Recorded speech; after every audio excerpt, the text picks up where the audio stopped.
Ардақты ағайын, қадірлі қауым. Бүгін бір әулет үшін қуаныштың ең көркем күні, жүрекке жылу құйған, көзге жас сыйлаған сәт. Қыз отбасының гүлі, елдің еркесі. Қыз баланы ұзату бұл жай ғана дәстүр емес, бұл жүректің шынайы батасы, ананың көз жасы мен әкенің ақ тілеуі. Бүгін біз бір үйдің аққу қызын жаңа ұяға шығарып салып отырмыз.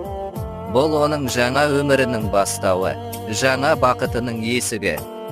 Қызымыз барған жерінде бақ ашылып, келін боп түскен елінің құрметіне бөленсін. Ақ жаулықты әже, көрегенді ене болсын, ұрпағы өркен жайып, жұрт сүйсінетін ана болсын. Осы қызымыздың әрбір қадамына Алла нұр жаудырсын. Ортақ тілек отбасы бақытты болсын. Қызымыздың жолы ашық, бағы тұрақты болсын. Біздің каналымызға тіркеліп кетіңіздер.